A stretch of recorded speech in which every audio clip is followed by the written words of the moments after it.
بسم اللہ الرحمن الرحیم۔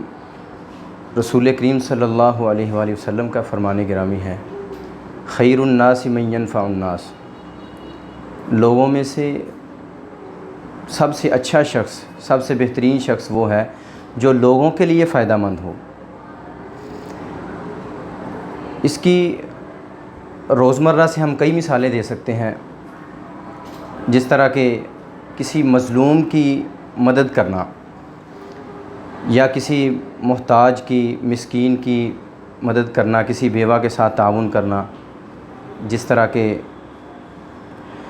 کسی یتیم کے سر پر ہاتھ رکھنا، یعنی اس کی کفالت کا ذمہ خود لینا، خود کے ذمہ لینا۔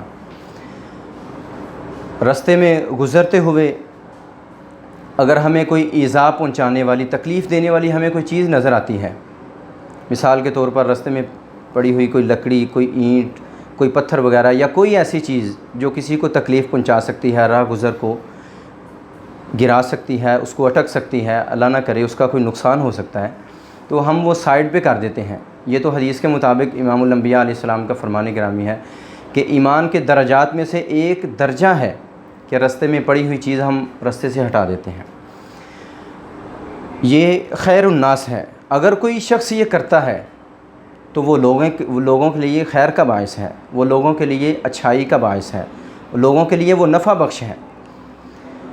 اسی طرح ہم کسی بھٹکے ہوئے کو، راستے سے بھٹکے ہوئے کو ہم راستے پہ لاتے ہیں، اسے صحیح راستہ دکھا دیتے ہیں، صحیح راستہ بتا دیتے ہیں، یا ہم راستے میں کہیں کوئی شخص اگر پانی کا بندوبست کر دیتا ہے، مثال کے طور پر کوئی نل لگوا دیتا ہے، ٹوٹی لگوا دیتا ہے، کوئی نلکا لگوا دیتا ہے، جس سے راہگیر، جو راہ گزر ہیں، جو مسافر ہیں، گزرنے والے ہیں، اس سے مستفید ہوتے ہیں، اس سے اپنی پیاس بجھاتے ہیں۔ یہ ہے خیر الناس۔ جو شخص بھی ایسا کوئی عمل کرتا ہے وہ خیر الناس میں آتا ہے، جو لوگوں کے لیے مفید ہو، لوگوں کے لیے نقصان کا باعث نہ ہو، لوگوں کے لیے برا نہ ہو۔ آج ہر شخص یہ سوچتا ہے کہ اس کے ساتھ کوئی برا نہ کرے، اس کے ساتھ کبھی کوئی برا نہ ہو، اس کا کوئی نقصان نہ ہو، اس کے ساتھ کوئی دھوکہ فریب نہ کرے۔ اگر ہر شخص یہ بھی سوچنے لگ جائے کہ جس طرح وہ خود کے ساتھ برائی نہیں چاہتا، غلط ہونا، کوئی نقصان خود کا نہیں چاہتا کہ اس کے ساتھ کوئی برا نہ کرے، وہ دوسروں کے لیے بھی یہی سوچے کہ میں بھی دوسروں کے ساتھ کبھی برا نہ کروں، کبھی کسی کا نقصان نہ کروں، میں دوسروں کے لیے خیر کا باعث بنوں، دوسروں کا بھلا کرنے والا بنوں۔ یہ ہے خیر الناس۔ یہ دینی اعتبار سے بھی ہو سکتا ہے، دنیاوی اعتبار سے بھی ہو سکتا ہے۔